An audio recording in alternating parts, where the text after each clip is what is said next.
You're listening to PetLifeRadio.com. Animal Party is brought to you by Dog.com. For everything and anything dog, shop Dog.com today for all the top brands. Greenies, Frontline, Kong, Nylabone, Royal Canin, and more. Shop at Dog.com and use the promo code SADPARTY, SADPARTY, and get $15 off your order of $75 or more.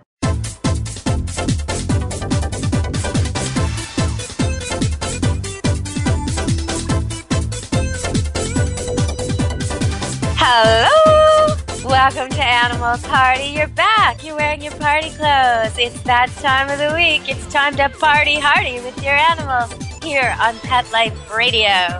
And today I have a really good guest. You better put your thinking cap on today. I hope you ate protein for breakfast because we need to use our brains today. We've got Allie Phillips coming in, and she'll be talking to us about what you can do where you live to make a big difference. Sometimes people don't even realize some of the nasty things that are happening to animals in their area. And you think, well, it doesn't affect me. Yeah, it might. It might. You lose your cat for a day or two, and your cat could end up in the worst circumstances. So we're going to be talking to Allie about how you can stop all that. And it's pretty easy to do. There are step-by-step ways to do it, and you don't have to spend a lot of money. There's easy ways to get on board here and make sure that your neighborhood isn't doing horribly cruel things without you knowing.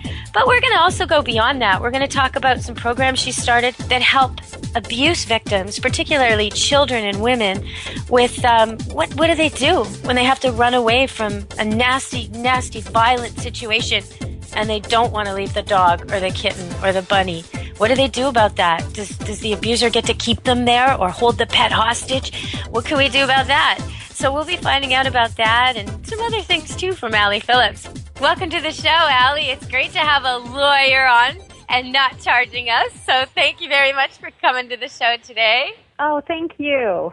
So I know you used to work with children who were in terrible situations.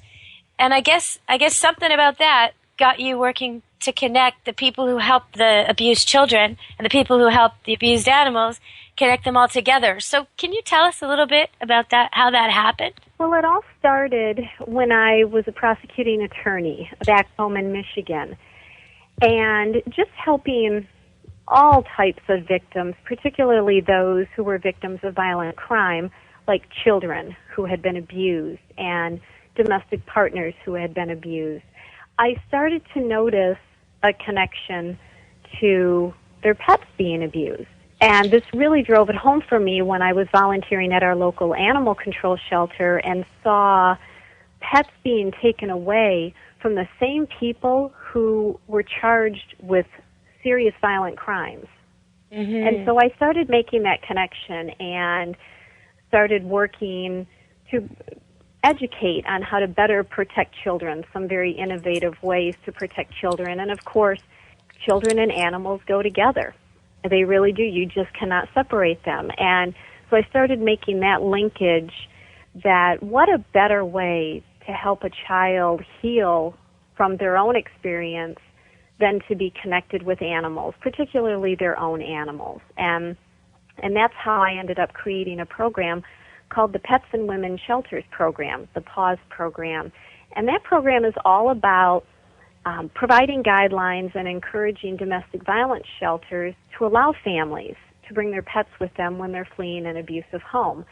And for children in particular, that can be so important when they have truly lost everything. They may not even have their favorite stuffed animal or their favorite toy, but boy, if they've got their dog or cat or rabbit or hamster with them, all the other material goods don't seem to matter. Well, we're going to talk a little bit more about this, and we're going to be talking about a very strange sentence that came down and why this isn't so strange. A fish. Guy kills a fish, and he gets 2 years in jail. I'll explain that after the break. We're going to break. We got to listen to our sponsors because they're the ones that make this party possible. But when we come back, we'll be hearing more from Allie Phillips and all the different things she's doing to make it better for the true victims of our society, the animals and the kids who are suffering. And this is a feel-good show because she's making a difference, and you can too. So stay tuned. Come back after the commercials, and we'll be back to the party.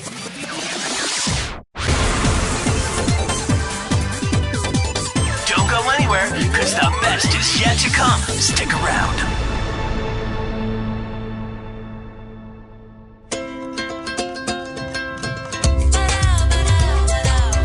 At Petco, we really love pets. There isn't anything we won't do to make sure they're getting the best products and the best care.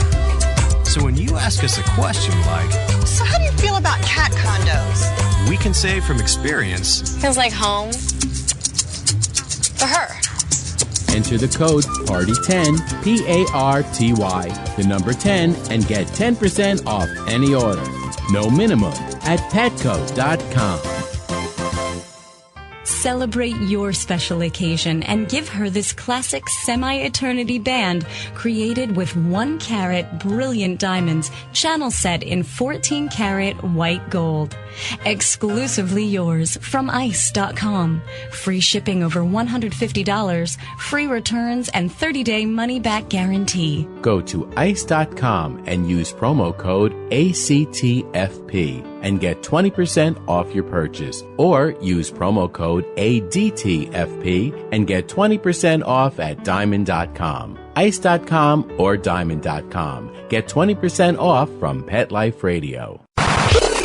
How would you like your business to reach out and invite in our audience? We have a brand new trademark concept called Info Seeds. Info Seeds are short 20-second seeds of information about your place of business, practice, or service. We only have a limited number of slots left. For more information, visit PetLifeRadio.com. Click on sponsorship information. There you can listen to a sample of Info Seed or email us at PetLifeRadio.com. Remember, only a limited number of opportunities are available. Hi, this is Tim Link, host of Animal Rights on Pet Life Radio. Join me as we feature interviews with best-selling pet-related authors, award-winning writers, journalists, and bloggers. And we'll tell stories about the animals and interesting topics about the animals in our lives. Each of the interviews will give you a first-hand knowledge about why the authors and writers chose a particular story, what the featured animals meant to them, and what has become of those animals that we've talked about. And of course, I'll also share stories from my own books, blogs, articles, and experiences. So be sure to join me and the writers and authors on Animal Rights. Every week on demand, only on PetLifeRadio.com. Let's Talk Pets on PetLifeRadio.com.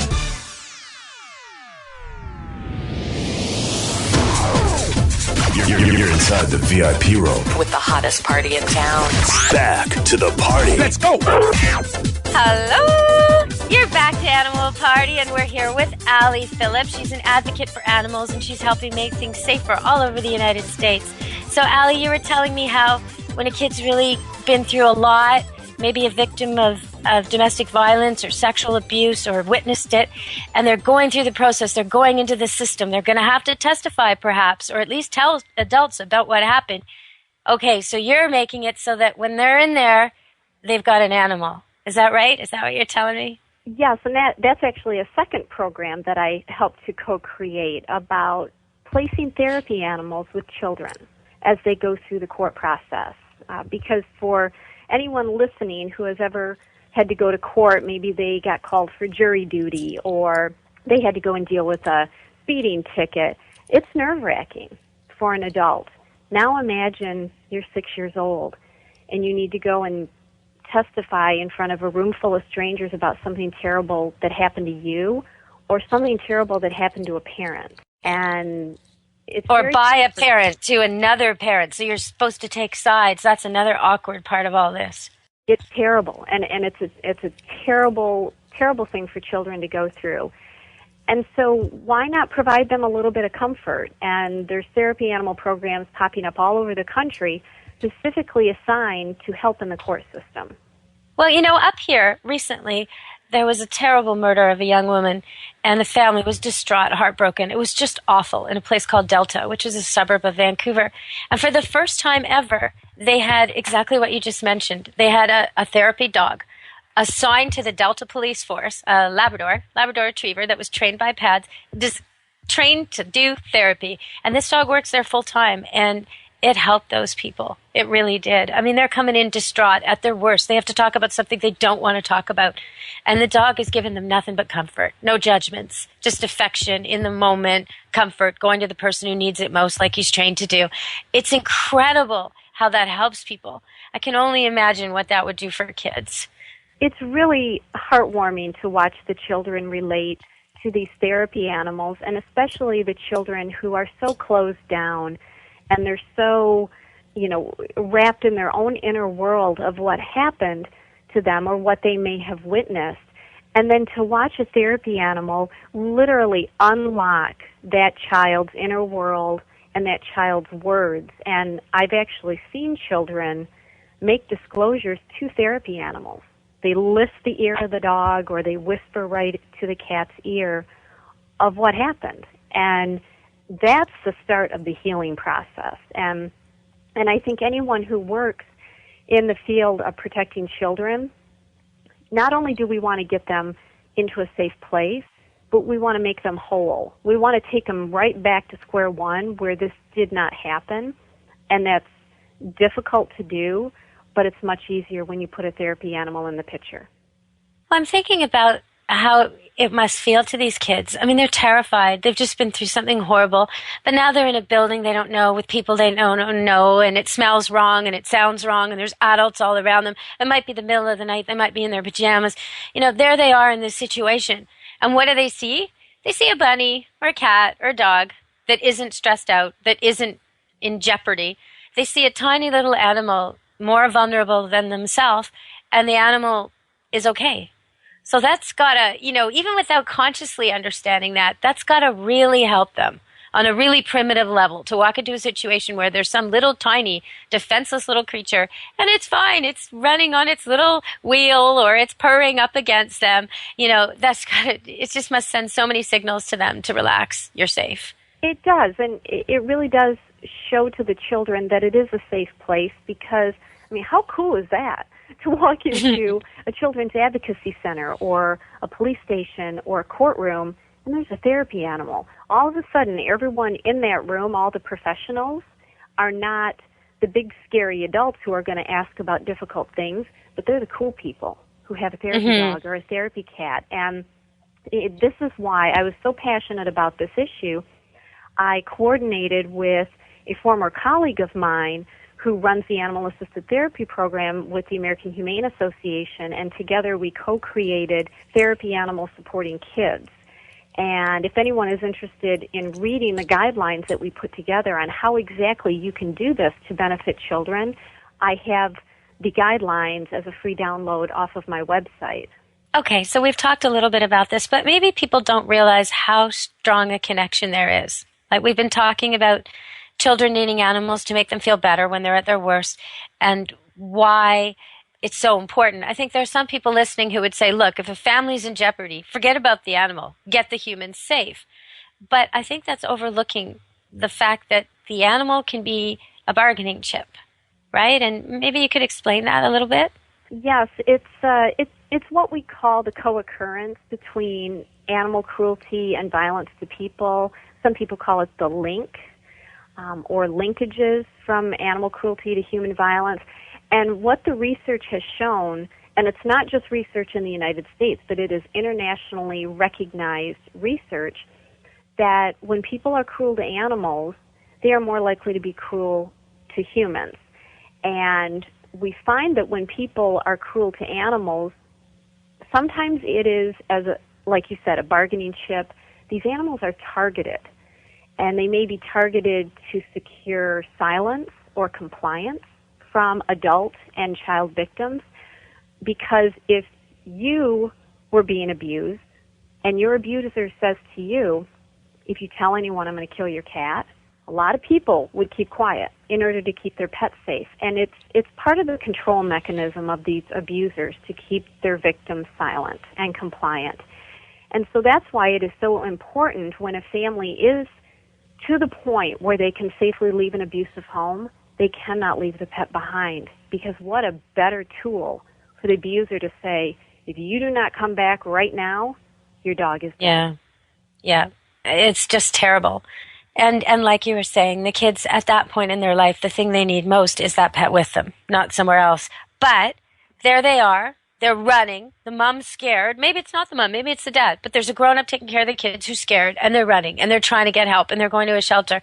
And when they get there, they're not exactly going to get open arms when they show up with their partly house-trained gigantic mutt or their cat who hates everybody, right? I mean, sometimes it's, and I'm sure when you began this work, these animals were not being received well. So what do we do about that, and what are you doing about that?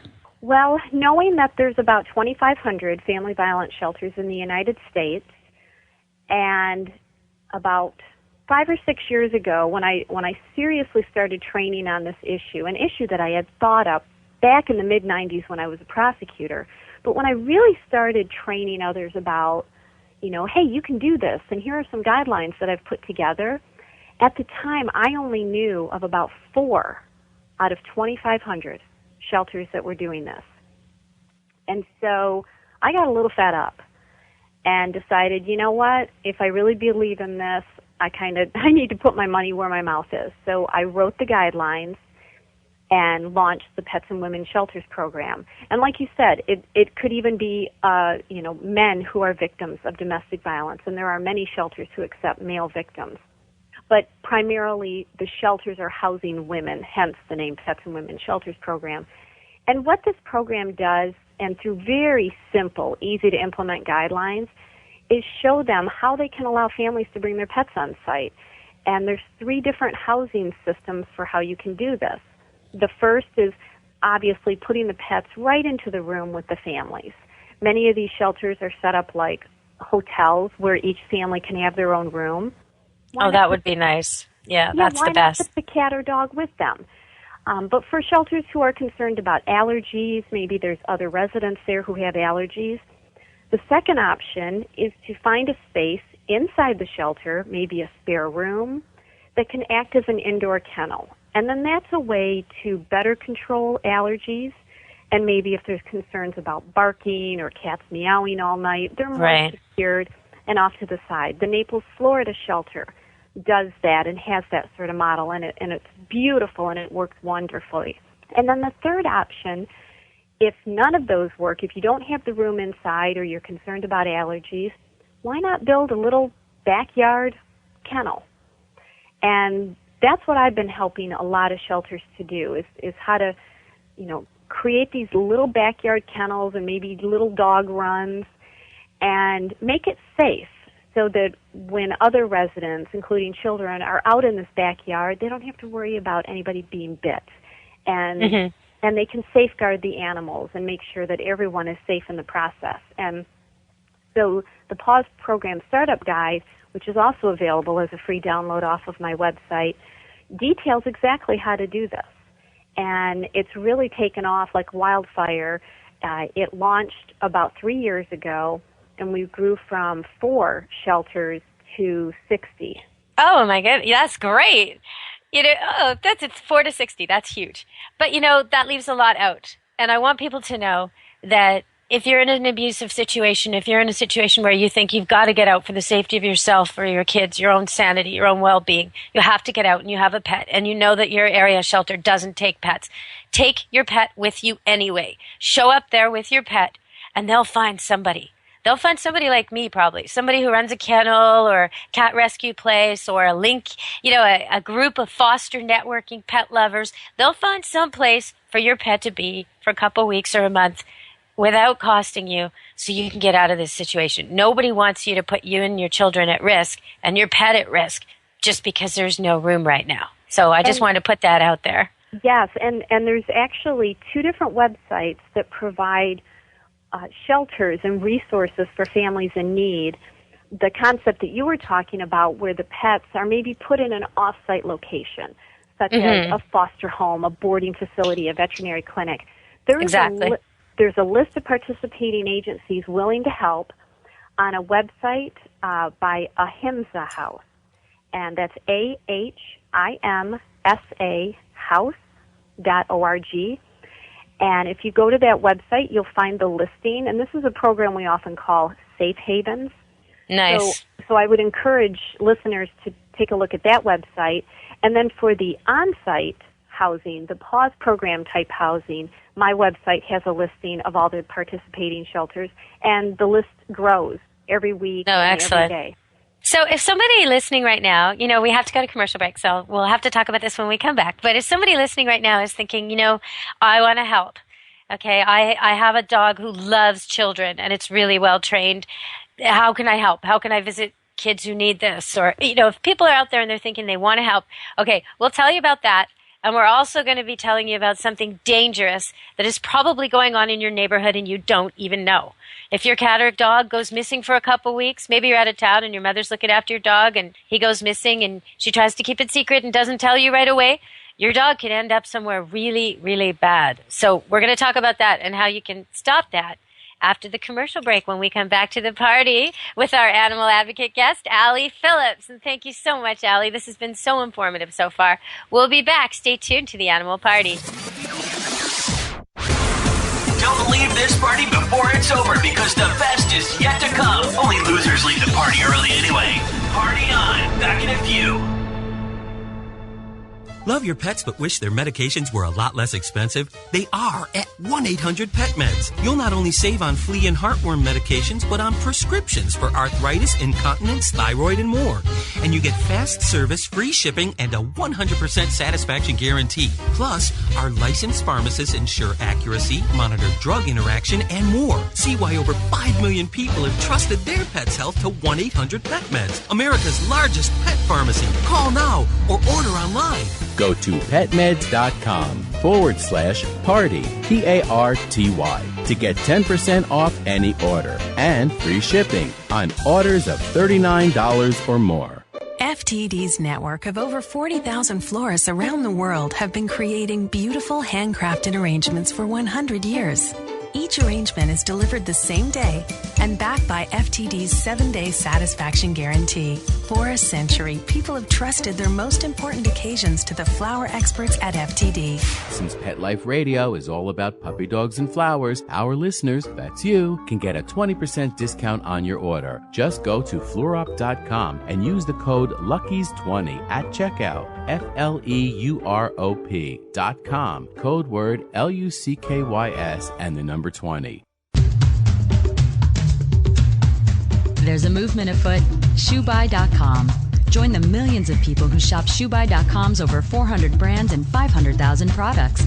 Order now and get free shipping and free return shipping. ShoeBuy.com, the world's greatest shoe store. Walk your dog in style and comfort. Enter the code ANIMAL, ANIMAL, at checkout and get a 10% discount plus free shipping at ShoeBuy.com. How would you like your business to reach out and invite in our audience? We have a brand new trademark concept called InfoSeeds. InfoSeeds are short 20-second seeds of information about your place of business, practice, or service. Is the best, most cost-effective way to invite us in. We only have a limited number of slots left.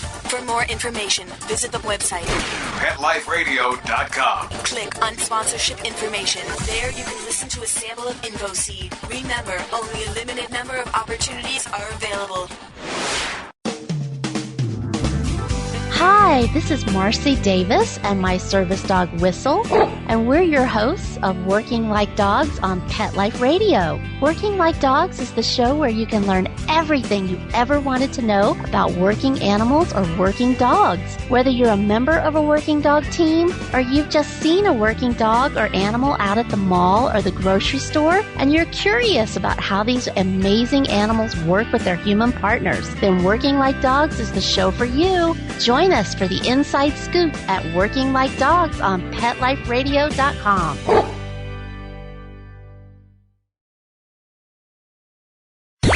Let's talk pets. Let's talk pets On Pet Life Radio. Pet Life Radio. PetLifeRadio.com.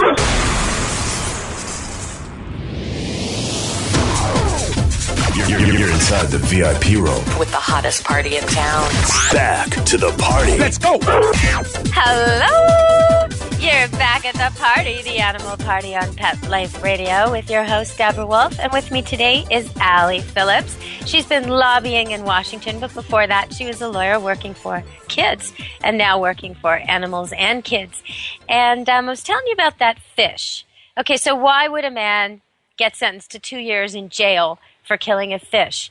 Well, the reason is because he used it to really psychologically damage a child. The fish was the child's pet, the goldfish, and he killed it in front of the child to hurt the child.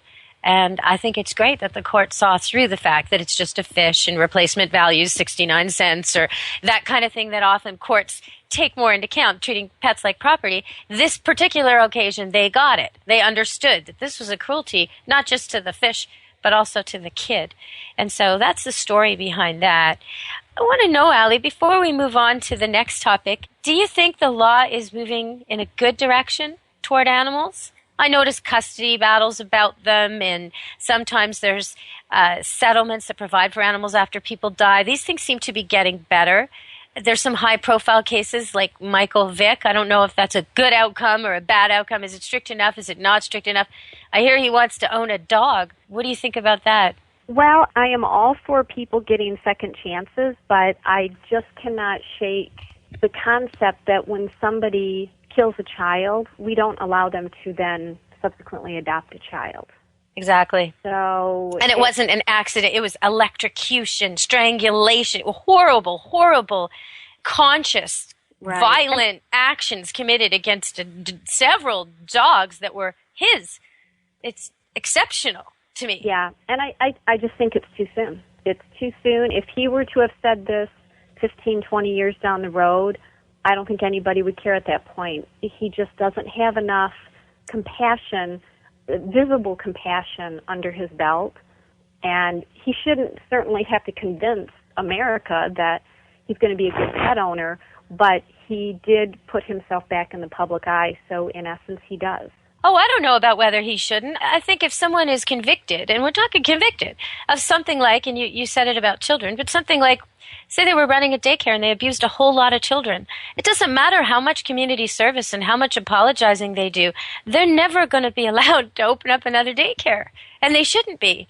And they're never going to be allowed to take on a foster kid or adopt a child or tutor or be a Boy Scout leader or coach hockey. I mean, and should they? No, they shouldn't. Because I think we figured out that these things aren't just choices. I mean, there's definitely something different about the person who does this, something that maybe they can't control, something maybe medical, maybe chemical, but certainly this person is not fit to be with children after they've been serially abusing them. And I would say the same for animals. But this is kind of leading into our next topic but before we talked about the fish, we talked about all that. But when you think about your own community, you might be sitting there now thinking, okay, well, Michael Vick is far from me. My dog's not a pit bull. It's not a fighting dog. And, there's no domestic violence in my home, so my animals are safe. Today's show doesn't apply to me. But that's not exactly true because I've been hinting at it all along. If your cat goes missing for a day or two, or your dog goes missing for a day or two, somebody who's doing the right thing might pick up your dog or cat and take them to the local shelter. Yeah, good on them. Thank you. Except stuff can go wrong there, can't it, Allie? Can you tell everybody what might be happening at their local shelter and what they can do to make sure it's not? Well, there is still a very secretive practice going on in American shelters called pound seizure. And pound seizure involves shelter cats and dogs being taken from the shelter for experimentation or research. And people that are hearing this are probably thinking, how is that happening? Why are we doing this in our shelters? And this is exactly why I wrote a book which was published this past fall called How Shelter Pets Are Brokered for Experimentation, to really raise awareness about this issue. And although it is on the decline, it is still prevalent in some shelters. And when we look at that 33 states still allow the practice of pound seizure, 2 states of which mandate it, Oklahoma and Minnesota, it should cause concern, not only for the people and the pet owners in those states, but for people all across the country, because I think we've heard so many stories where a dog is in its front yard in Florida, disappears, and ends up in Minnesota. And there are a lot of people that traffic animals, and sometimes these animals end up being trafficked to shelters. Oh, this is like money making. Is that what you're telling me, that they're getting paid to send these animals on to the labs, and they're actually, maybe they're posting ads online, puppy wanted, foster home, and then taking them and getting them from places and maybe stealing them? Is this what's going on? It's a little subset of pound seizure, but there are people that profit off of this. There are USDA, U.S. Department of Agriculture, Class B dealers, of which there are only 9 left in the country that broker live shelter cats and dogs for research. But if they go into a shelter, they are taking these former family pets and then reselling them off for a profit to experimentation and training facilities. But then there are also, it's kind of an underground group of people called bunchers. Most often they are not licensed by the U.S. Department of Agriculture to broker animals, but they obtain animals, sometimes from free to good home ads, sometimes stray animals, and they end up then rebrokering them either through the Class B dealers or dropping them off at a shelter so that a dealer can get them. It's a very secretive, very underground practice, but it is happening. And there is one particular story that sticks in my mind. It actually just happened a couple of years ago where a dog did disappear from her front yard in Florida. 3 years later, this dog ended up at a shelter in mid-Michigan, a shelter that engaged in pound seizure. The dog, on her first day being eligible for adoption, so 5 days later, was then sold to a Class B dealer. Wasn't even put up for adoption. Immediately went to the Class B dealer, and it was discovered that this dog had a tattoo. Right. Don't ask me why, but this Class B dealer had some sort of stroke of consciousness and called the tattoo registry, and the tattoo registry luckily had caller ID and knew exactly who was calling, got the number off of caller ID, contacted the owner, and let's just say this dog is now in a safe place. Wow. Oh, but what a journey. What a journey. It was a 3-year journey. We do not know where this dog was in those 3 years, but how did the dog get from Florida up to Michigan? We don't know. But this is what happens, and this is why, although pound seizure is only in 33 states, while we allow this in our country, no pet is safe. No cat or dog is safe. And so we need to be really diligent about this and, just really be careful with our pets. It's so distressing to me to hear this because breed bans feed into it.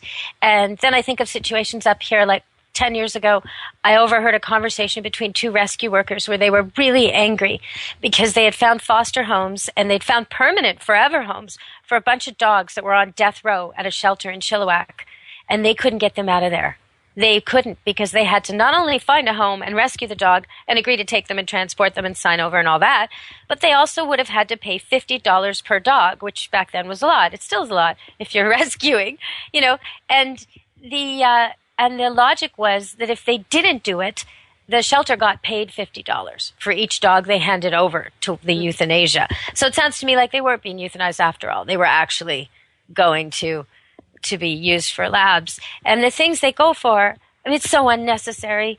Maybe we should tell people about that. If you want to buy products that weren't tested on your neighbor's lost dog and your friend's missing cat, if you want to buy products that are clean, you can, right? Oh, absolutely. There's a wonderful website called leapingbunny.com, and you just look for the little leaping bunny on the back of household cleaning products and cosmetics, and there are more companies coming on board. You can even walk into Target or your local grocery store and find products now that are not tested on animals. You do not have to go to some fancy, exclusive boutique to find these products. You can walk into Target and get them. So this is one way, very simple way, that people can help put an end to the need of animals in research And what a simple way to become an animal advocate. And this is one thing that I feature in my new book of just how you can do simple, everyday things that collectively it's going to change the face of how we deal with animals. When you talk about these people, these bunchers and these Class B dealers, I mean, I just can't even imagine. Imagine being married to somebody like that or being that person and going to bed each night. And I mean, just, the worst job on earth. I mean, what karma have you got from that one? That's just horrible. What a terrible situation to be. I can tell you that these people, and I have dealt with them face to face, and I can tell you that these people who do broker animals for research passionately believe in what they are doing, just as you and I passionately believe in the opposite. Oh, do they believe they're curing diseases? Is that their take on it? Absolutely. And I've assisted with many local campaigns, particularly in my home state of Michigan, where pound seizure is still a blight on shelters there. And as we went shelter to shelter to abolish this practice, the dealers would parade in the cancer survivors to talk about how Fido, who was pulled out of a dumpster with mange and fleas, cured their cancer. Well, I think you and I and your listeners know right now there is no cure for cancer, sadly. Yeah, and the thing about this that drives me crazy, okay, there's a couple things. First of all, we talked about the fact that this dog with a tattoo made it all the way through where it shouldn't have gone through. You got an ID chip or a tattoo on your dog or cat, every shelter, every vet clinic, every animal professional should be able to identify that dog and get it back to you. So there's some nastiness going on here. There's people not looking. There's people not trying, or maybe they're just so overworked they can't. But it's no guarantee. Now, you still should tag, ID, and tattoo your pets. You really should. They say that if they're not tattooed, 97% of cats never come home. So if they don't have any ID on them, they're not coming back. They're just not. You might think your dog or cat is really easy to identify, but I've had some really almost funny situations where I've called the local SPCA for some people or the local pound and said, we're looking for a missing toy Bichon. Bichon dog, Bichon Frise, looks like a toy poodle. It's white. They say, no, it's not here. I go down and there it is, right there. There it is. And they say, oh no, that's a miniature poodle and it's gray. Well, no, it's a Bichon Frise and it's dirty, but it is a white Bichon Frise. Stuff like this. You think it's hard with dogs? Try with cats. You are not going to be able to have your cat returned to you if it has no ID, no matter how much you think it looks different than the other cats at the shelter. There's going to be 100 there that are mostly black or black and white or tabby, so you've really got to need to ID them. But it bothers me so much that they're talking about this because, of course, people like you and me, we want cancer cured. We want help for sick people. But there's so many pets out there. And the commonality between dogs and humans in terms of disease and curative measures and research is huge. So dogs are often used with things, and we often discover treatments through dogs that help humans and vice versa. So there is a simpatico there. But there are dogs all over with cancer waiting for operations or not getting operations who need these operations. If you're going to be learning, and that's the tier you're talking about, not the cosmetics and the cleaners which is probably the bulk of the animals, but the few that are actually going to universities to train veterinarians. That tier of these animals that are sent for experiments, that group, why not have a registry instead? There's so many people out there, for example, who want a joint replacement or an ACL surgery. Dog is limping. Dog has a bad joint. Dog has a bum leg. Dog's hip joint isn't right. And there's a surgery they can get, but it costs $5,000, $6,000, $10,000. Okay, if they go to the vet clinic, it might cost them $1,000 or $2,000, or the vet school. But the vet school has lineups. You might have to wait 2 years for that. Okay, how come? If they need these animals to train on, why can't we set up a registry? Don't you think? Absolutely. I mean, right now, my Siamese cat is part of a clinical study on the correlation between kidney decline and high blood pressure. And I just had to take him in once to have an exam and have his blood tested and his blood pressure taken. And I was thrilled to do that. He was not. But he came home a half an hour later, and once he shook off his grumpiness and had his dinner, he was fine. And I could rest assured that no shelter cat was being taken for that purpose and then being euthanized because they didn't know what to do with the cat. Well, it's both ends. It's both ends. Yeah. You're going to get an animal that needed something it couldn't have. Maybe the people are going to euthanize their dog because they can't afford the surgery. Okay, now the animal gets what it needs, but the students also get the training they need. I mean, it's absolutely so sensible. And in the era of Facebook, when you could be setting up things for people to sign on to and join, it could be so easily accomplished if they're open to it. And I guess the way they're going to get open to it is by people making the demand. Is that what you're suggesting in the book? How to do it? How to get them moving? Absolutely. The book is filled with all sorts of advocacy tips on how to get involved, how to use your Is this voice. like letters or emails or like what are you telling people to do? Give me something that people will learn from your book. Well, depending on where they live and whether they have a pound seizure shelter in their community, the first thing is to really find out, do they have pound seizure in their community? And if they do, then, working with the shelter to abolish that practice, working with others in the community, writing letters, go to community leaders, ask them to change the practice. And I can say it works because I've been a part of 4 different advocacy efforts to ban that practice in 4 different Michigan communities. And when people band together, it works. Okay, so people, they don't know maybe if it's happening in their area. They go to the local shelter and they ask and they get a wishy-washy answer, or maybe the people say no, but they don't believe them. I mean, you're not exactly going to have this put on the brochure, right? This is something that's going to be hard to find out. So how do they really find out if it's going on in their neighborhood? Because I can't imagine any shelter worker saying, oh, yes, we take healthy dogs right after they're admitted and before they've had their time to be shown for adoption, and we send them off to labs for cruel experiments. They're not going to tell you that, I don't think. Exactly. It is a secretive practice, and really the best way to find out is to connect with other animal advocates, other animal protection organizations in the community, because if those animal groups are pulling animals from the shelter in question, they're going to know.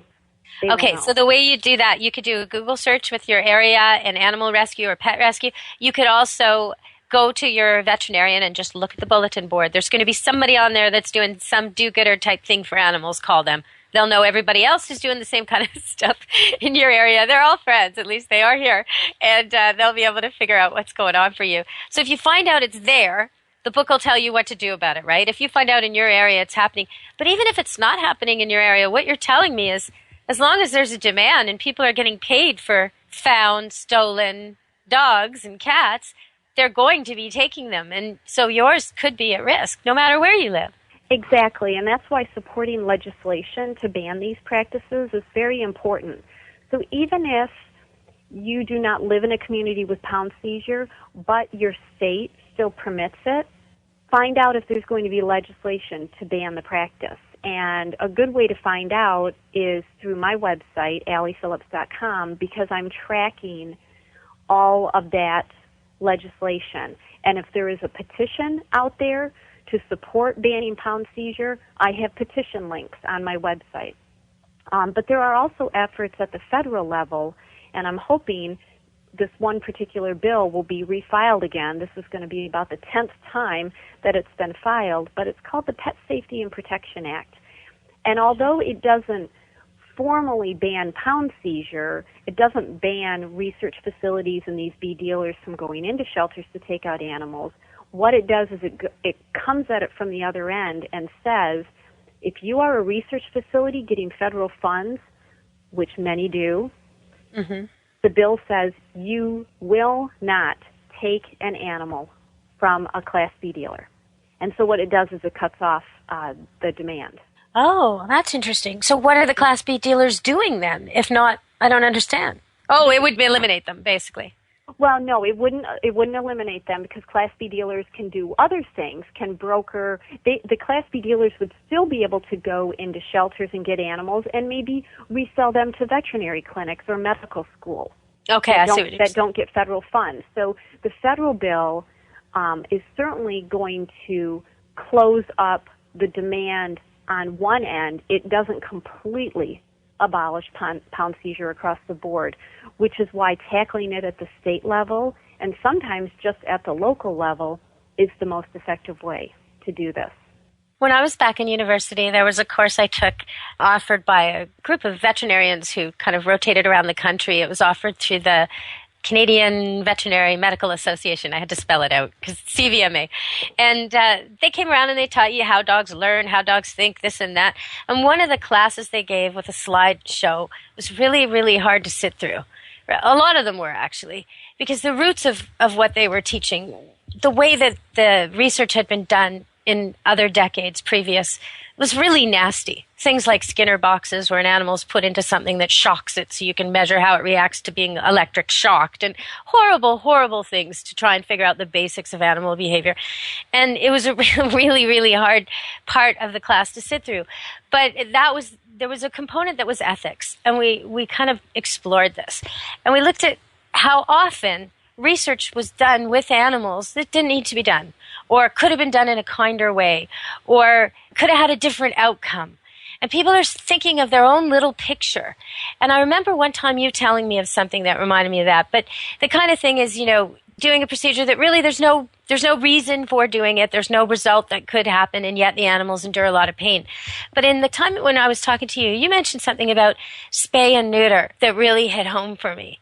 And can you talk about that a little bit? That sometimes the small picture thinking, they'll spay and neuter a dog and then they'll actually kill it.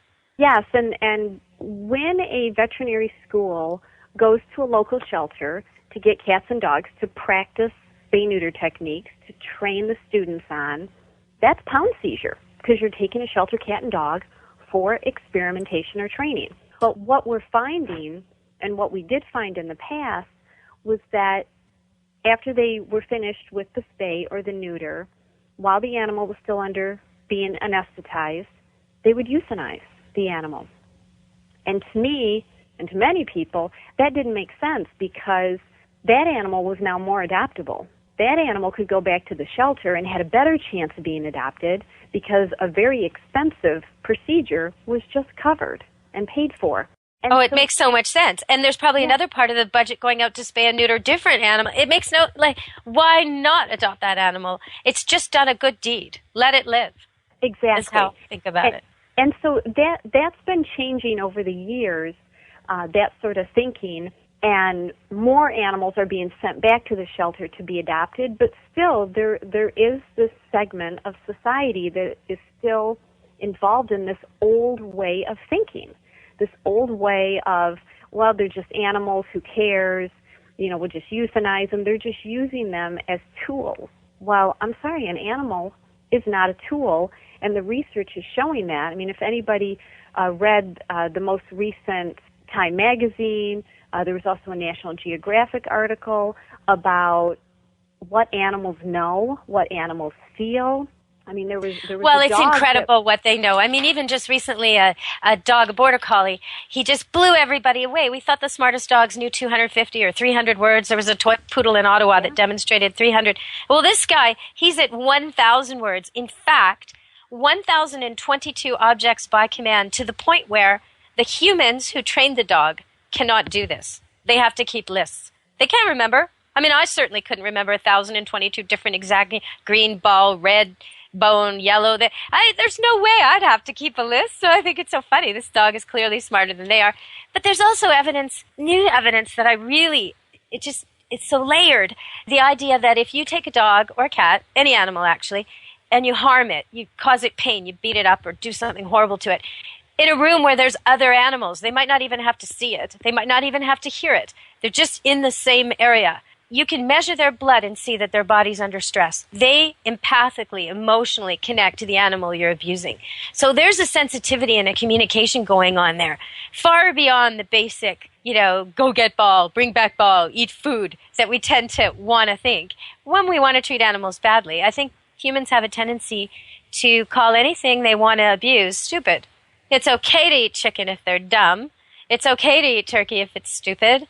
It's okay to experiment on dogs. They don't know anyway. It's all right to leave your cat when you sell your house. It won't know the difference. That's not true. None of that is true. It's all not true. Dogs and cats, they not only can think and act, and some say, like Stanley Corn Intelligence of Dogs says they're about a 2 to 3-year-old level of intelligence, most dogs, but I think that's only on some levels. on other levels, like ability to read a human, ability to read your emotional stability, your physical stability, whether you're pregnant or not pregnant, whether you're stressed out, whether you're upset, whether you're violent, whether you're dangerous, whether you're a threat, all these type of things that humans aren't very good at reading. Dogs are far and away better than we are. In just so much more so that it's not even worth comparing, really. We're dummies. And so how does that rank us against them? Maybe they should be eating us, you know? So I have trouble with all this hierarchy where you say, okay, well, I'm above you, so therefore I can do anything I want to you. You know, if I am above you, then isn't it my obligation to take care of you, wouldn't you say? Well, exactly. And this is why I've been on this kind of campaign recently that we need to change how we relate to animals, how we think about animals, how we talk about animals, because the research is showing that animals are very evolved. They are high-level thinkers. They feel emotions. And if we as humans don't accept that and accept the scientific research showing what animals know, then really who's the dummy? Well, and there's some people out there shaking their heads saying, you know, my dog really is stupid. You don't know what you're talking about, lady. Or my cat, hip, dumb. You know, all he ever does is scratch the couch. Can't even find the litter box. Okay, those are behavioral problems. Those are attitude problems. And that's a lot more about you than the cat or the dog. But they really are gifted in ways we're not. You know, recently a cat saved a family from a house fire.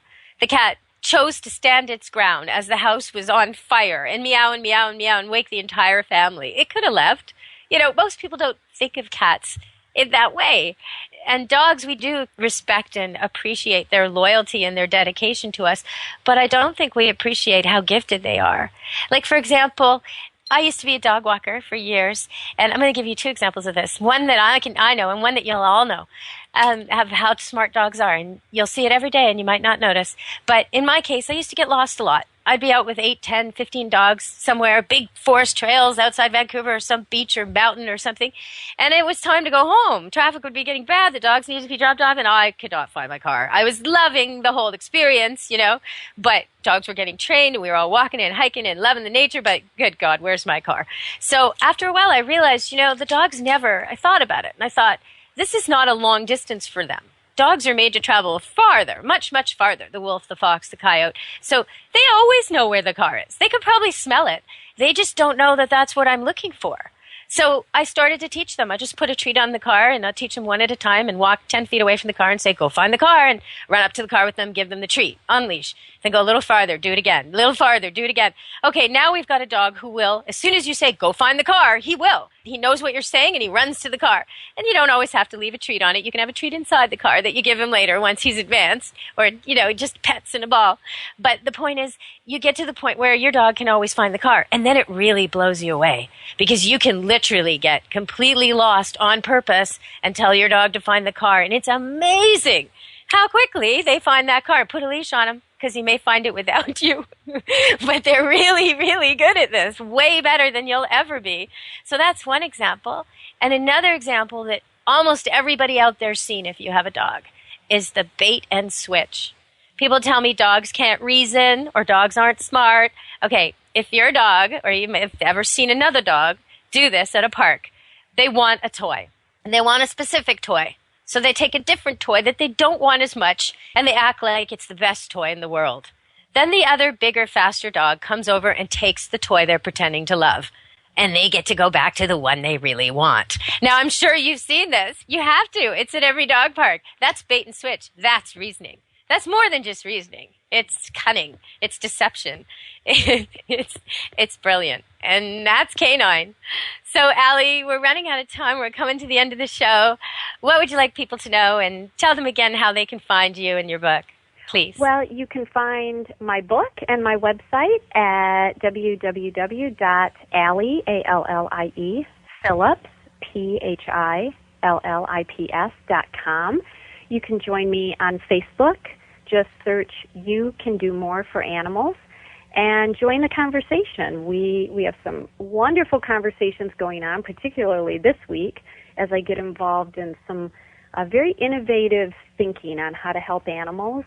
And stay tuned to my website. My next book will be coming out later this year. It's called Defending the Defenseless, how to become an animal advocate.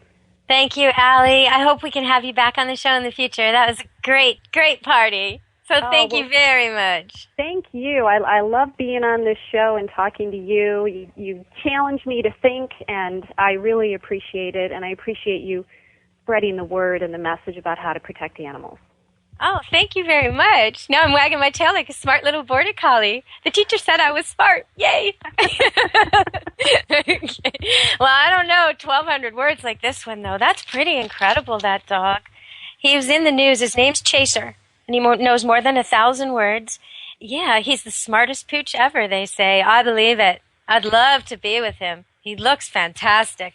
I got a thing for herding dogs, though. This one looks really keen. You know, over the weekend, Allie, I had the pleasure of helping a litter come into the world. And it was really interesting because it was a golden retriever mom. And she's got these puppies coming out, and there's 3 and 4, and they're all doing well. Everybody's good. And in the middle of it all, she goes running outside with her tennis ball. Okay, like, it's 3 a.m, it's pouring rain. The last thing I want right now is to go play fetch with this dog. And I'm thinking, are you even done? I think you have more puppies. Like, this is not good. So I stay with the puppies, and I've already got it gated off a bit, so she can't go far, but it's a long labor. She needed some access to the outside. So out she goes running with her tennis ball, and I'm thinking, oh no, we are not going to play fetch. This is not a good time for fetch. So I'm sitting there playing with the puppies, making sure they're okay, these newborns. And it's getting too long. I put my coat on. I grab my flashlight. I start to go to the door. Just as I get to the door, she comes bursting in with what looks like a big muddy tennis ball. And I go back to the puppies and I show her, come on, come sit down. And she sits down and she tosses this thing into my lap. And it's disgusting. It's covered in mud. I'm about to throw it on the floor when I realize it's a puppy. She's actually in the mood. Yeah, she's been trying to play fetch. And she had a puppy. And it's fine. It's perfectly fine. It's squirming as I wipe it all off, get the mud off, and hand it to her to lick. And in seconds, it's nursing, and all is well.